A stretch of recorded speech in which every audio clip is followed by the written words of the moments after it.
Selamat pagi, Shalom. Kita bersuka cita karena pagi ini kita boleh terus dibawa kepada kebaikan Tuhan, khususnya hari-hari Advent. Dan sebelum saya mengajak kita berdoa, pertama saya minta maaf suaranya kurang baik hari ini. Sangat panas, kebanyakan minum es. Jadi minta maaf. Yang kedua, memasuki Natal saya dibawa oleh Tuhan untuk berpikir, apakah yang engkau harapkan memasuki Natal? Sehingga Natal adalah peristiwa yang ajaib, yang mulia, jangan sampai menjadi sesuatu waktu yang berlalu begitu saja. Itu yang Tuhan bawa saya di bulan Desember ini.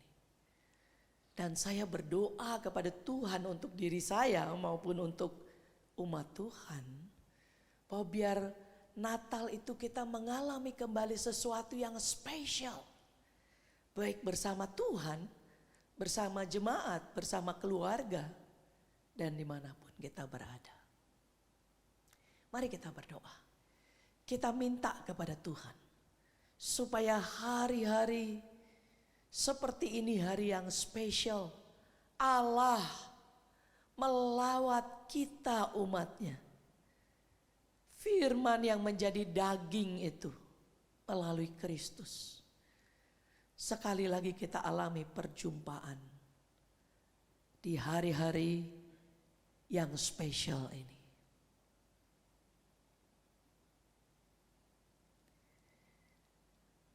Tuhan, kami bersyukur kepadamu karena Natal bukan merupakan cerita nenek moyang dongeng semata. Natal bukan sesuatu kebetulan, tetapi Natal adalah waktunya Tuhan datang melawat kami di tengah dunia. Dunia yang penuh dengan kegelapan, pergumulan, kesakitan, penderitaan. Karena dosa yang kami perbuat. Namun kami ingin belajar lewat firman bahwa Engkau Allah yang tetap sama sekalipun kami tidak setia. Engkau Allah yang terus menerus peduli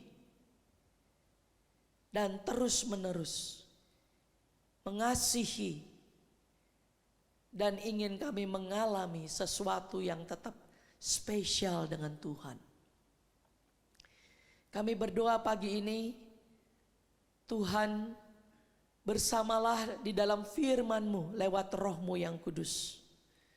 Nyatakanlah Kristus kepada kami. Dan kami berdoa supaya kami sungguh mengalami perjumpaan yang spesial itu dengan Tuhan. Engkau kenal kami lewat seluruh hidup kami, pribadi, keluarga, pergumulan-pergumulan kami, gereja, pelayanan kami, pekerjaan kami.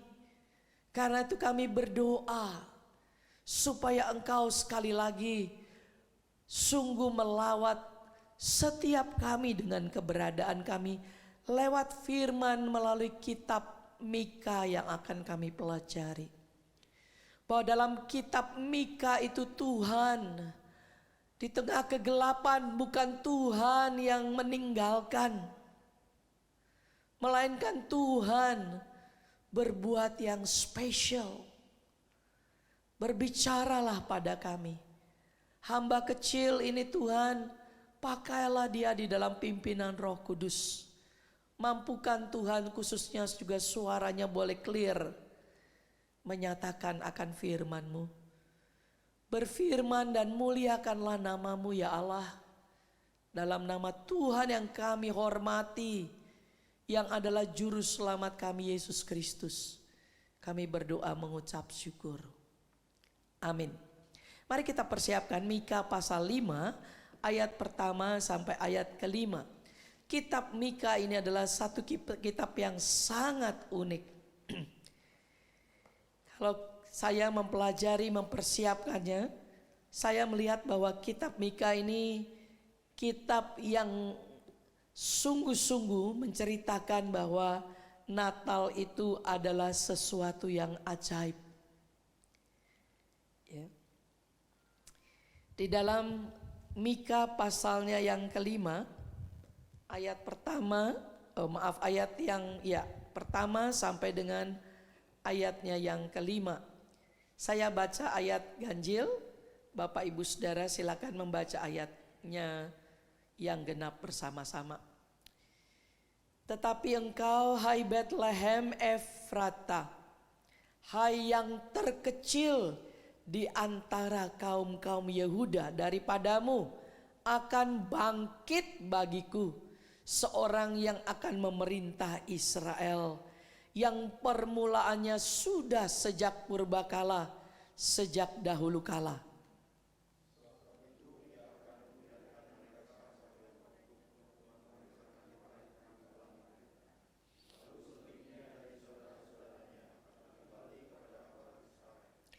Maka ia akan bertindak, perhatikan itu, dan akan menggembalakan mereka dalam kekuatan Tuhan, dalam kemegahan nama Tuhan Allahnya. Mereka akan tinggal tetap, sebab sekarang ia menjadi besar sampai ke ujung bumi.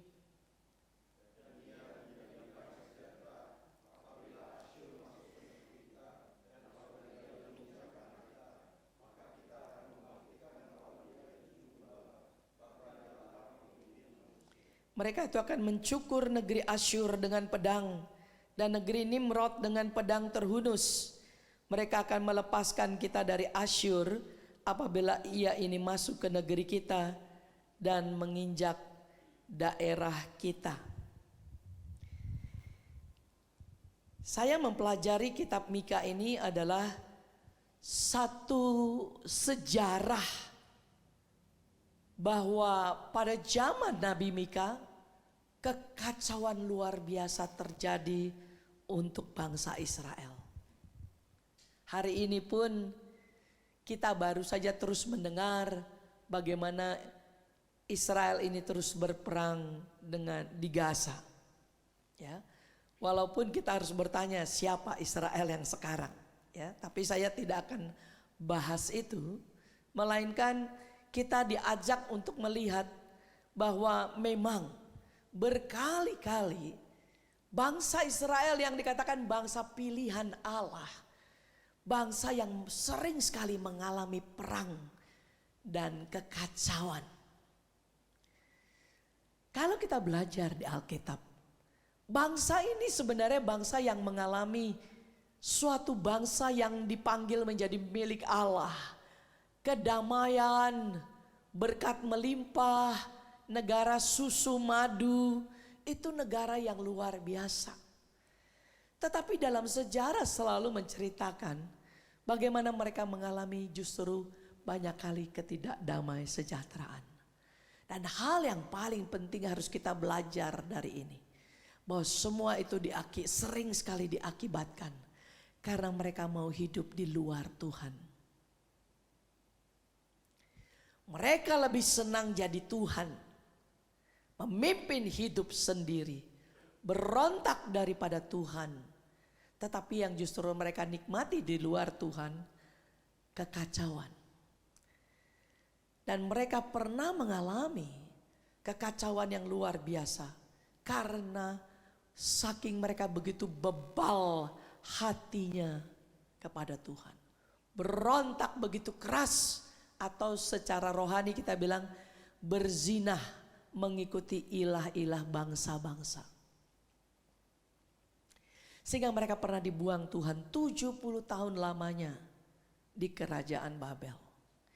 Nah kali ini pada waktu masa Mika ini juga pada waktu ada bangsa Asyur, di mana bangsa ini juga dipakai oleh Tuhan untuk mengizinkan sekali lagi mereka mengalami kekacauan. Tapi yang saya ingin bicara bukan hanya masalah kekacauan di sini. Kalau enggak kita pulang aja ya, masa Natal kacau ya. Tetapi yang justru Mika ingin sampaikan bahwa di tengah-tengah kekacauan yang luar biasa, Allah tidak tinggal diam. Di tengah-tengah kekacauan yang luar biasa, justru Allah membuat surprise. Allah membuat kejutan. Allah memberikan pengharapan.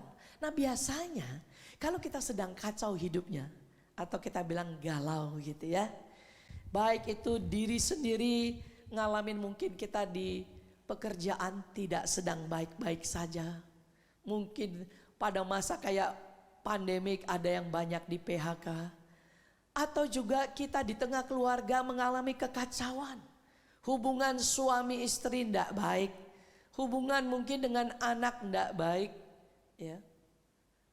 Atau juga kita mempunyai perselisihan dengan orang lain.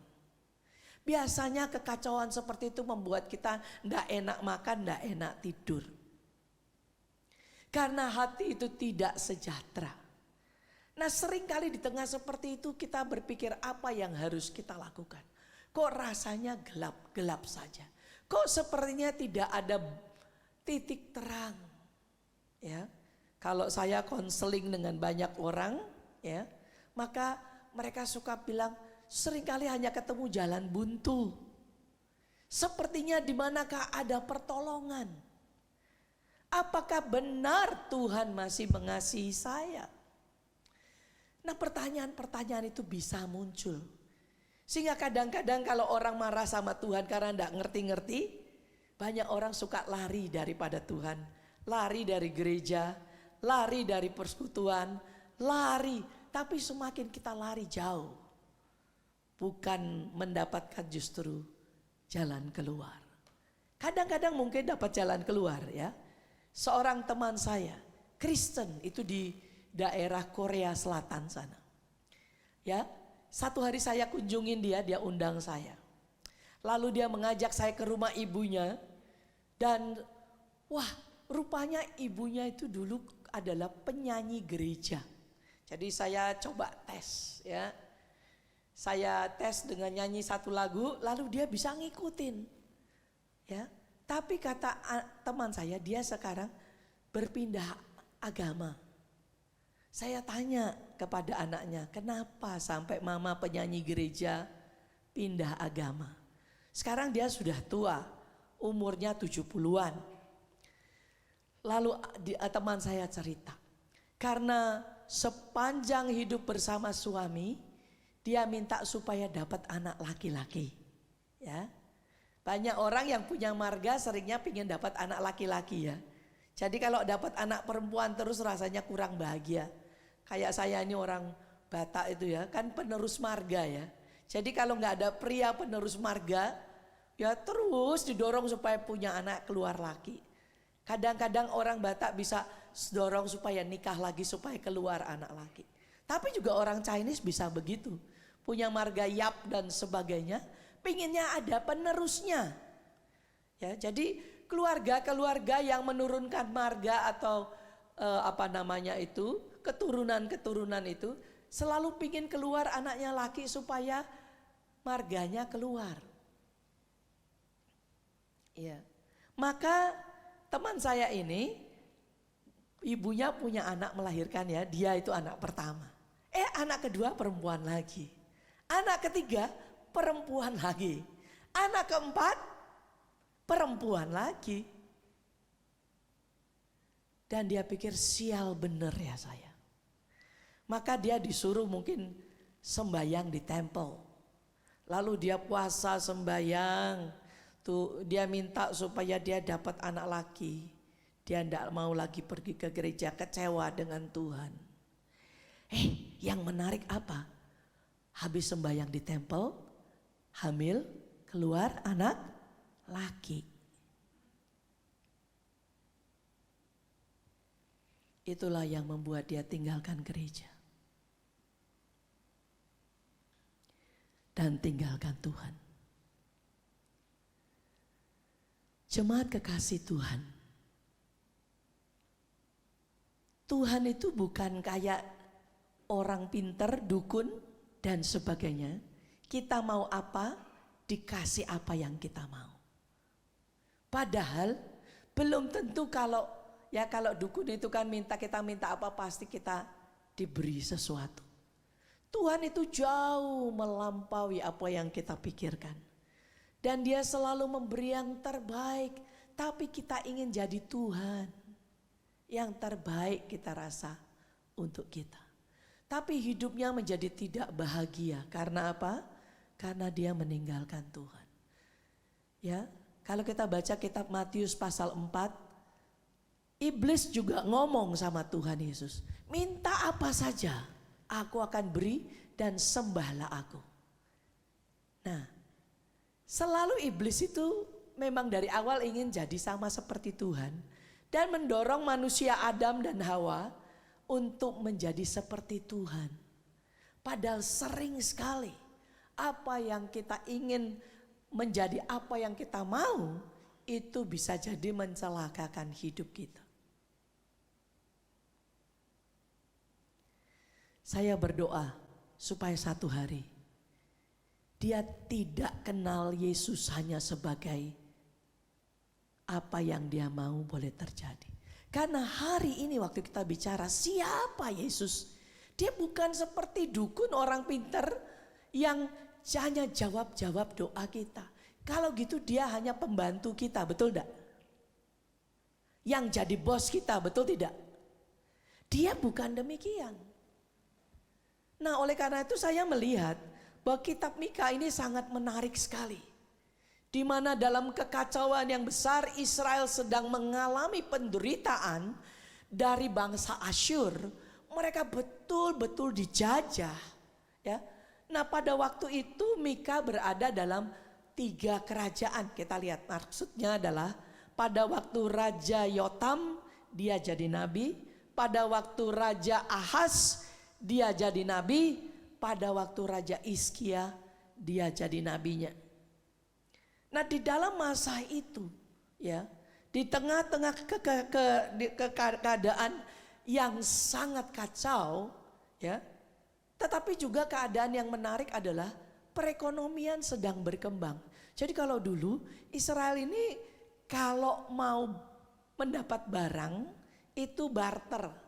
Bapak Ibu tahu barter ya? Jadi dulu belum ada uang. Jadi kalau mamanya saya dengan Pak Yunus ini, Pak Yunus punya rambutan, saya punya buah mangga, saya pengen rambutan, saya bilang, yuk kita tukeran. Anda dapat mangga, saya dapat rambutan. Itu namanya barter, ya. Tetapi pada zaman Mika ini sudah terjadi adanya alat tukar uang, ya. Jadi tidak lagi lewat barter, melainkan mau beli sesuatu pakai uang. Nah, ini lebih mudah. Namun di dalam zaman ini nabi-nabi begitu banyak tidak dengar Tuhan. Mereka lebih lihat uang adalah Tuhan mereka. Sehingga di dalam pelayanan mereka yang mereka pikirin gimana kalau pelayanan bisa dapat uang sebanyak-banyaknya. Ya. Kemunafikan, mereka melayani mereka yang kaya-kaya saja. Mereka melayani yang bisa memberikan sesuatu. Motivasinya sangat kacau.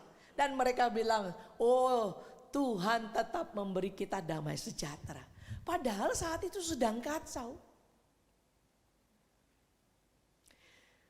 Lalu di tengah-tengah kekacauan ini ya, Mika mendengarkan Tuhan. Jadi belum tentu kalau mendapat perekonomian banyak itu bisa memberi damai sejahtera. Bisa jadi justru sumber kekacauan. Ya, saya sering melihat apalagi kalau keluarganya kaya. Begitu ayahnya meninggal, wah kacau, rebutan warisan. Itu enggak sedikit. Jadi uang itu ya memang adalah alat untuk menolong, tetapi kalau kita menjadikan uang itu Tuhan atas hidup kita, justru mendatangkan kekacauan yang luar biasa. bukan ketenangan yang luar biasa. Saya sering melayani orang-orang kaya dalam arti bukan karena senang melayani mereka. Tapi seringkali mereka datang itu sendiri lalu bilang, ya ada seorang bapak udah mau mati, ndak bisa mati-mati di Singapura. Lalu ada saudaranya telepon saya. Lalu bilang, ini saudara saya udah sakit berat ndak bisa mati. Tolong dulu. Lalu saya tanya, kenapa ndak bisa mati? Iya, dokter juga bingung. Ternyata dia permainan dukunnya luar biasa.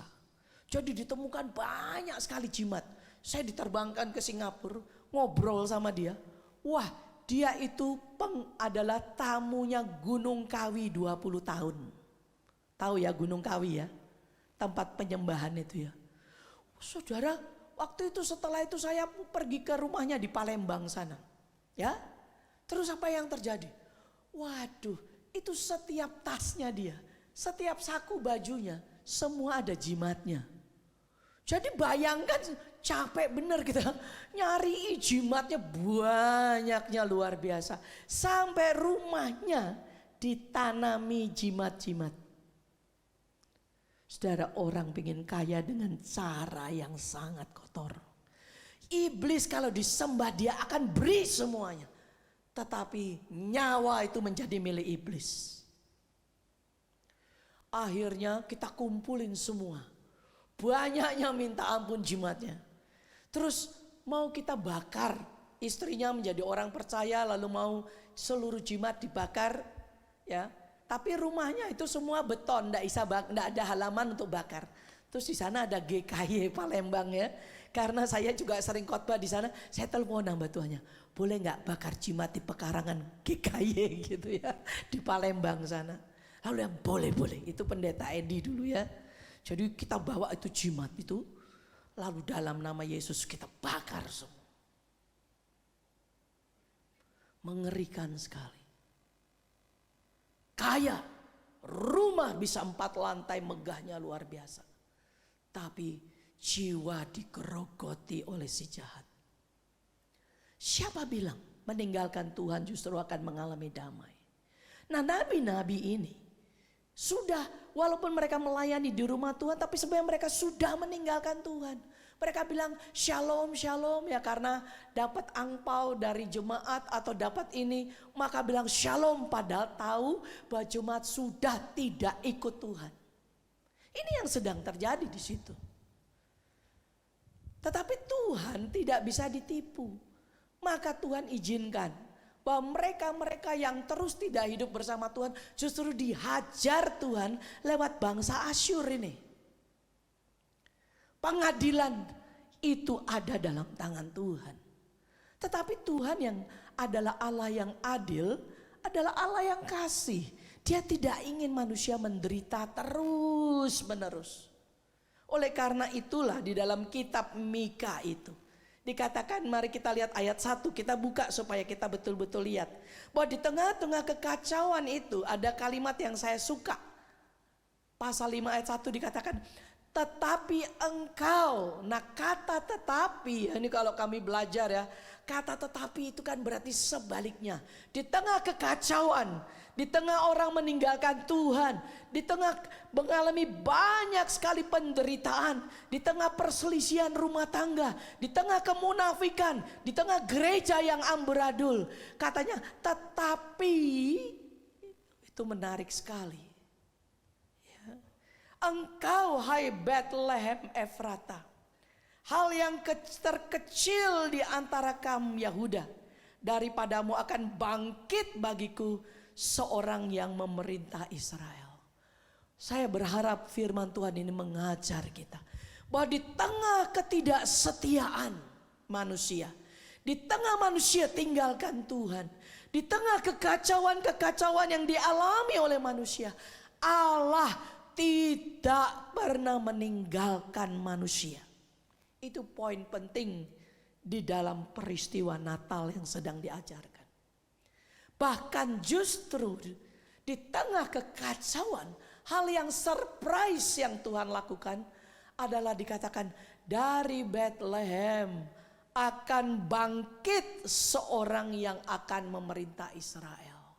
Dengan kata lain, kalau raja-raja banyak sekali tidak setia kepada Tuhan, Tuhan sedang akan memunculkan raja yang akan setia kepada Tuhan. Tuhan akan memunculkan seseorang yang justru akan memberikan damai sejahtera, bukan kekacauan. Dan itu bukan lahirnya di Yerusalem. Yerusalem itu justru diceritakan adalah daerah yang luar biasa. Siapa yang sudah pernah pergi ke Yerusalem? Ada? Belum? Sudah ada. Puji Tuhan. Jadi saksi mata ya. Satu hari saya juga diminta ya, maklum kalau pergi sendiri tidak punya uang ya. Lalu diminta, boleh nggak jadi hamba Tuhan mimpin di sana?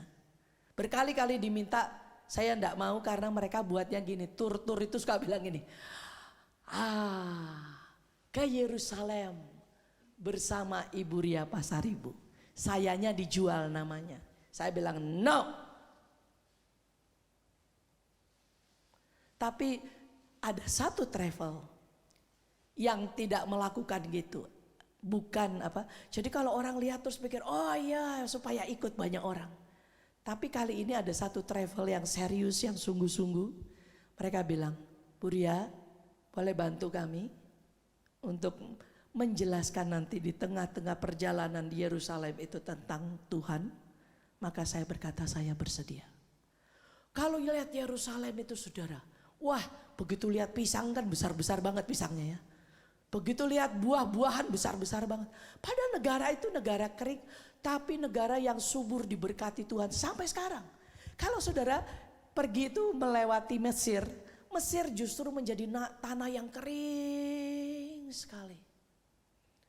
Yordan yang dulunya luar biasa dengan air, kering sekali.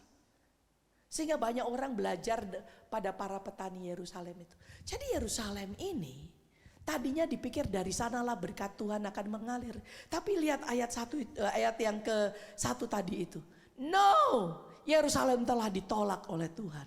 Tapi justru akan datang seseorang yang akan dibangkitkan Tuhan, yaitu di Bethlehem. Itu adalah desa, itu bukan kota loh. Desa yang kecil. Tidak terkenal. Tapi justru dari desa itu Tuhan membuat surprise. Bahwa dari sanalah akan bangkit itu seseorang itu. Dan kita tahu sebelumnya yang dari Bethlehem itu siapa? Yaitu Daud yang menjadi raja. Dia adalah anak paling kecil dulu. Dari abang-abangnya yang begitu gagah 6 orang. Tapi yang dipilih Tuhan yang kecil ngangon domba lagi. Bukan prajurit. Jadi dari yang kecil itu Tuhan memberi kasih karunia. Muncul justru seorang raja yang luar biasa memimpin Israel. Nah sekarang keturunan daripada Daud itulah akan lahir di Bethlehem.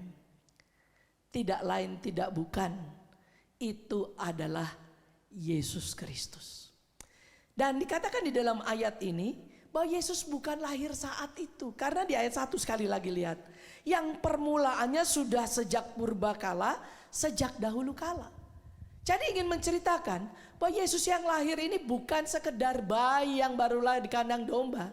Tapi dia sudah ada sebelum segala sesuatu ada. Tetapi dia baru memunculkan diri secara fisik menjadi bayi itu pada waktu Natal itu. Jadi siapakah yang datang lebih hebat daripada Daud? Dia adalah Tuhan itu sendiri. Datang di tengah kekacauan, datang di tengah kegelapan, datang di tengah perselisihan, datang di mana madesu masa depan suram. Justru dia datang melawat umatnya. Yaitu kapan? Pada waktu di mana seorang perempuan akan melahirkan. Ini suatu waktu khusus.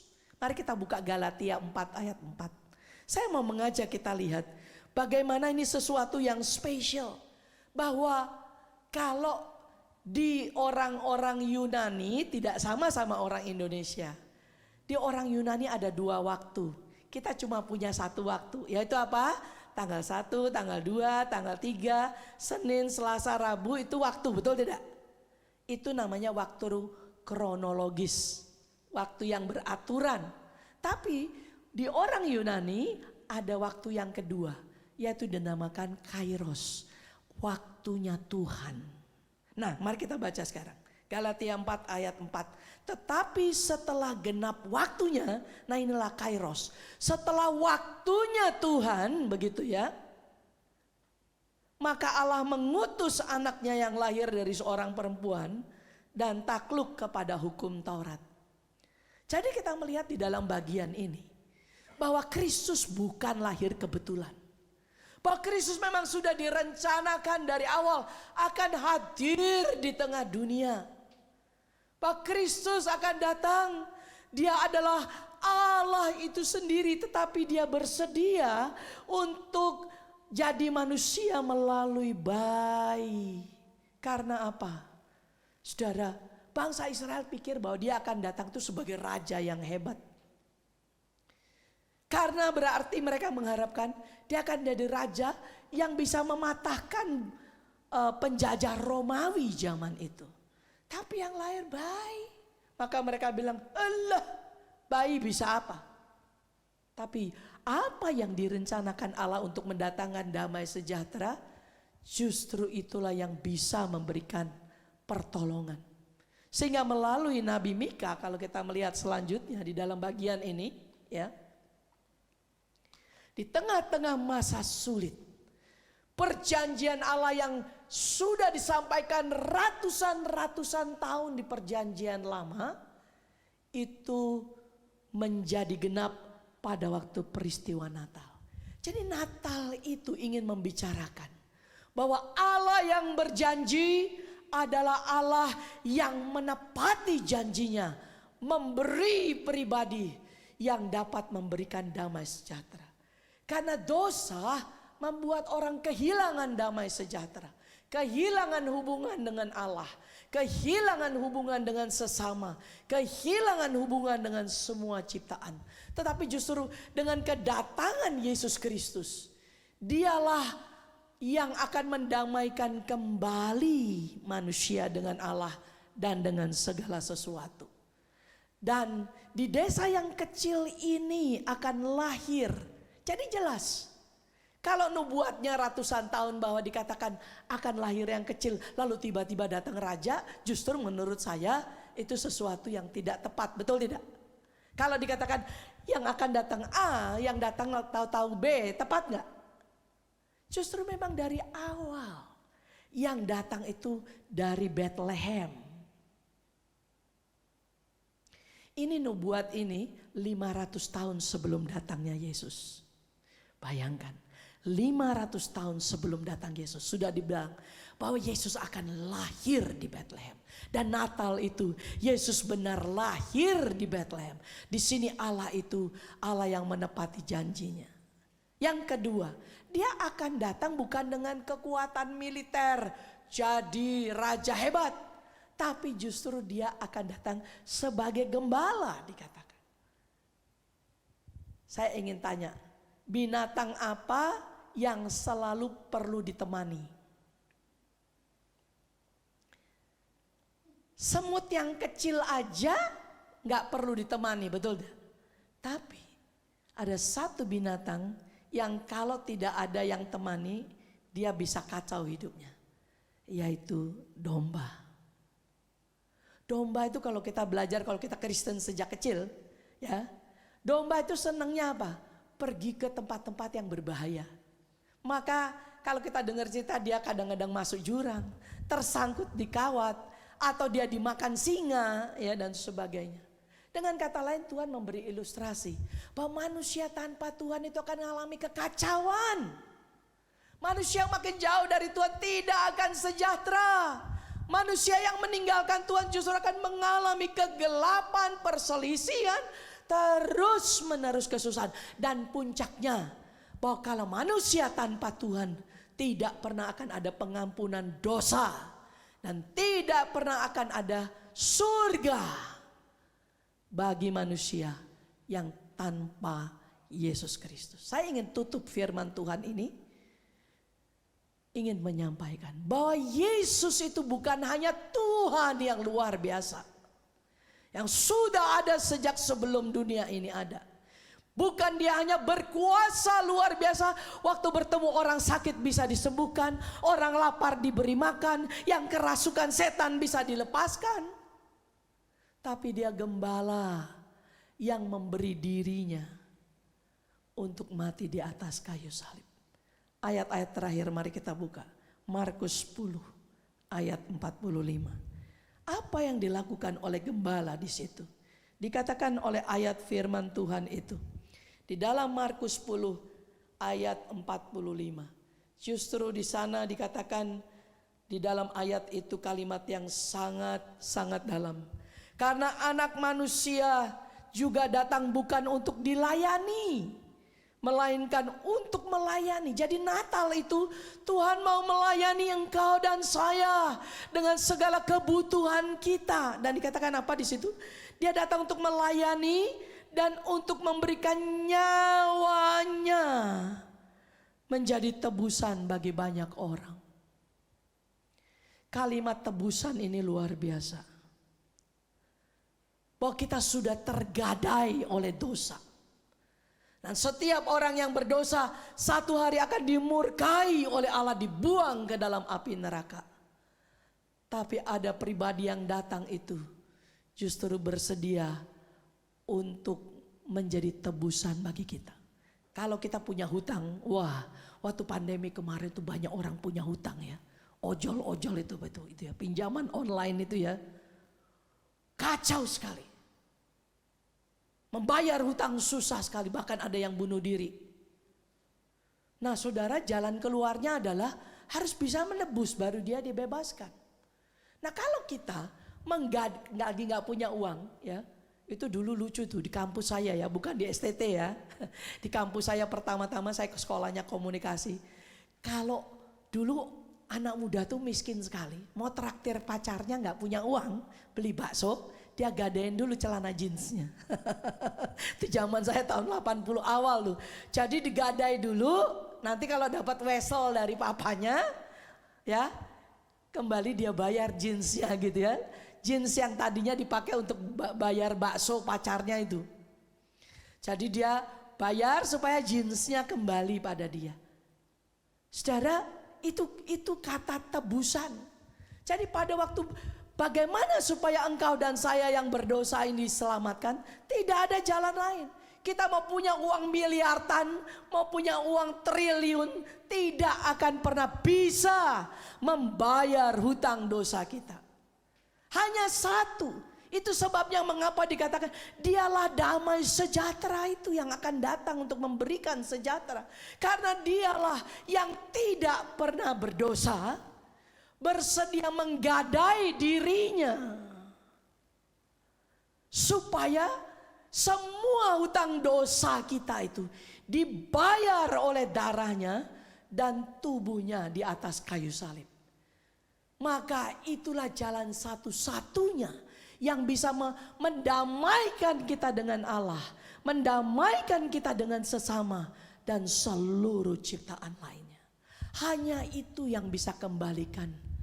Damai itu bukan sekedar perasaan. Saya ingin menjelaskan kata damai itu dari kalimat eirene. Ini salah satu hamba Tuhan di sini ya, Iren ya. Eirene itu bahasa aslinya damai itu. Shalom itu artinya sehat, utuh, keseluruhan. Bukan hanya masalah rohani, tapi seluruhnya.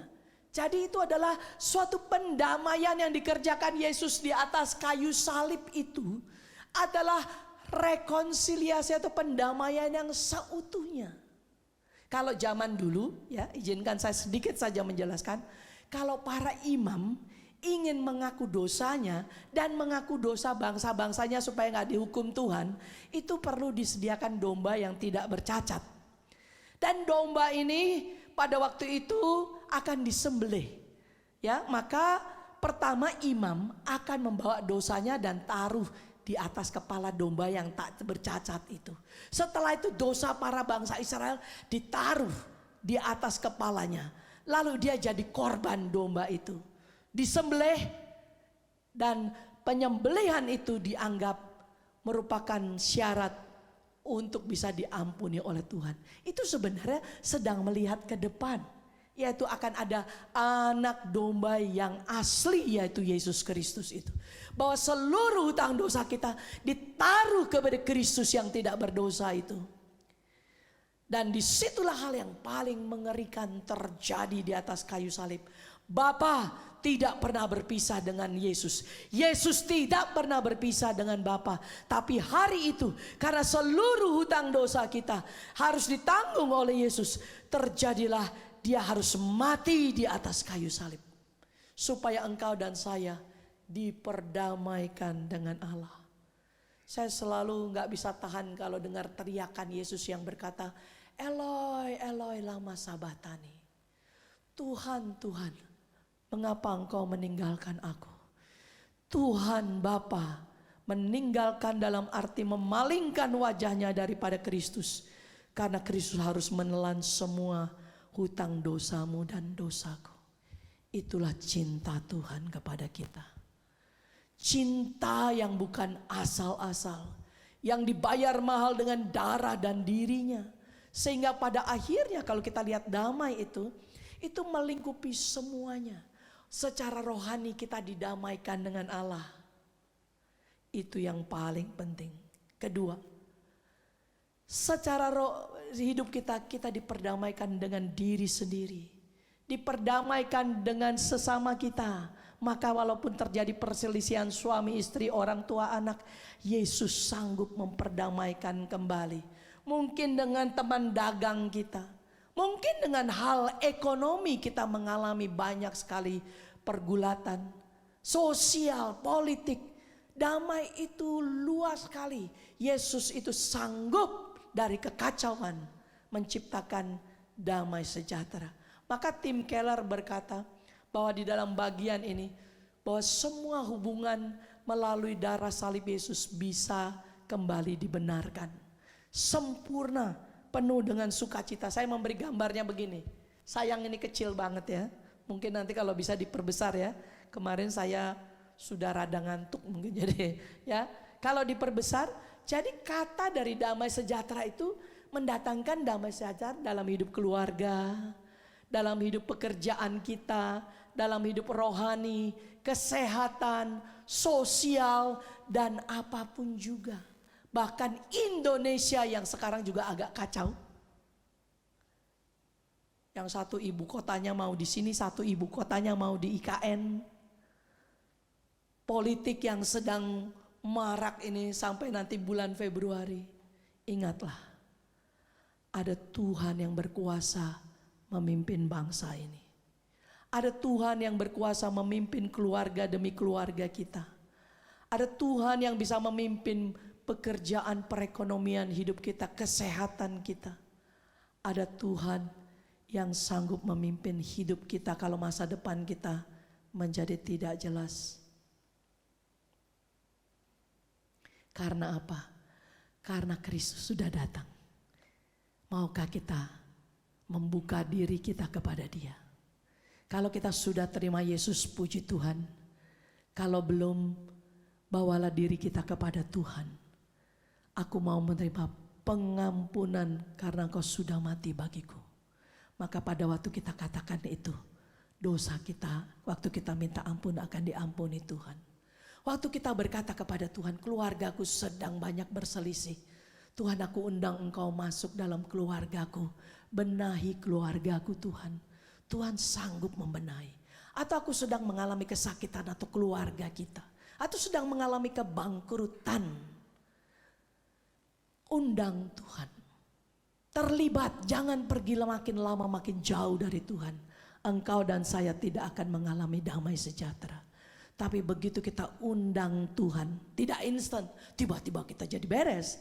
Tapi yang paling penting, kita didamaikan dengan Tuhan itu. Maka Tuhan akan menolong dari pergumulan rumah tangga mungkin, dari pergumulan perekonomian atau fisik, atau apapun juga. Karena apa?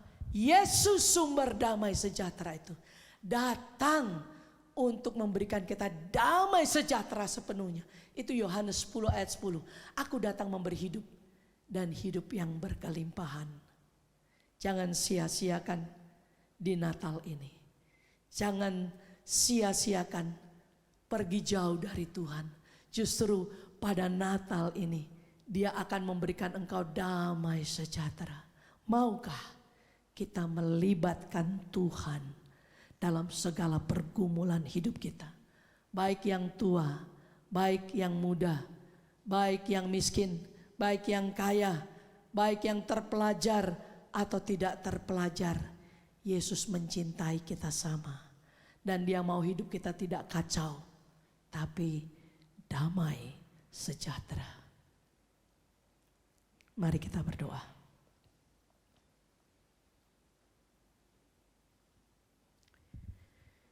Dalam waktu teduh ini, Yesus yang sudah datang ke dalam dunia ini, yang dijanjikan Allah, dan Dia sudah hadir. Dia melayani kita, bahkan Dia mati untuk kita. Dialah satu-satunya bisa melepaskan kita dari kekacauan, dari penderitaan, dari pergumulan, dari perselisihan, dari maut.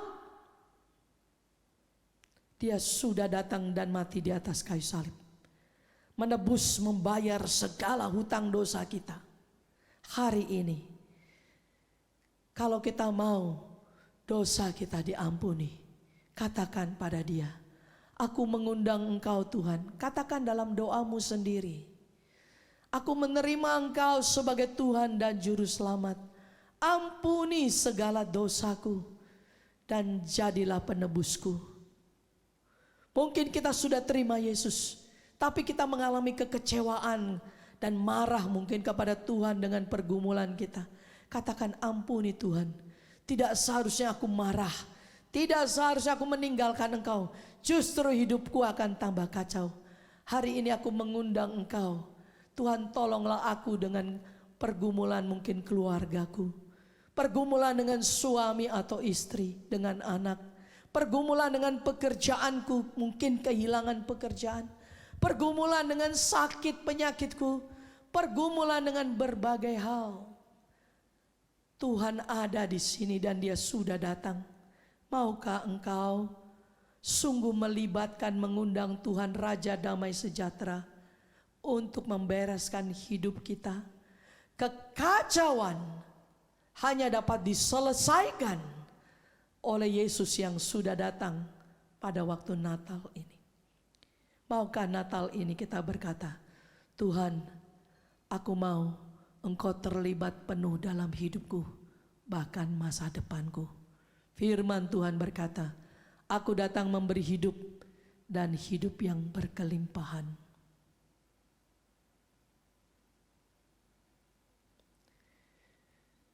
Doalah secara pribadi. Dia dengar doamu. Dia mau menjawab doamu pada waktunya Tuhan dan sesuai dengan kehendak Tuhan. Karena apa yang Tuhan karuniakan sesuai dengan kehendak Tuhan, itu yang terbaik untuk kita. Terima kasih Tuhan untuk Natal. Sekali lagi kami alami, yaitu Engkau melawat kami yang menderita, melawat kami yang kecil, yang berdosa. Engkau tahu masing-masing hidup kami yang ada di ruangan ini. Tuhan, kami berdoa kepadamu supaya kami menjadi orang-orang yang mengenal Engkau, yang peduli dan mencintai kami. Dan Engkau tahu doa setiap hati anak-anak Tuhan pada pagi ini. Biarlah Tuhan Engkau terlibat dalam hidup kami. Di tengah pergumulan kami mungkin terhadap dosa, Tuhan ampunilah. Di tengah hidup tanpa Tuhan, Datanglah Tuhan menjadi Tuhan dan Juru Selamat. Di tengah pergumulan keluarga, kami undang Tuhan terlibatlah di keluarga-keluarga yang tidak alami damai. Di tengah-tengah mungkin perekonomian yang lemah, kami undang Tuhan, berilah kasih karunia-Mu menolong kami. Burung pipit yang tidak bekerja, tiap hari dipelihara Tuhan. Bahwa kami mengerti bagaimana Tuhan bisa memelihara hidup kami. Mungkin ada yang sakit, kami juga berdoa, Tuhan terlibatlah di tengah-tengah penderitaan fisik kami. Biarlah damai sejahtera-Mu ya Tuhan turun atas tiap-tiap kami. Turun atas gereja ini. Supaya di gereja ini terus menerus kehadiran Tuhan dialami. Berkati seluruh hamba Tuhan, majelis dan seluruh jemaat. Supaya melalui gereja ini kasih karunia Tuhan yang paling utama dialami setiap orang dan Tuhan dipermuliakan. Terima kasih Tuhan, dalam nama Tuhan Yesus kami berdoa. Amin. Kiranya hari-hari Natal ini kita mengalami damai Tuhan. Selamat Natal, Tuhan memberkati.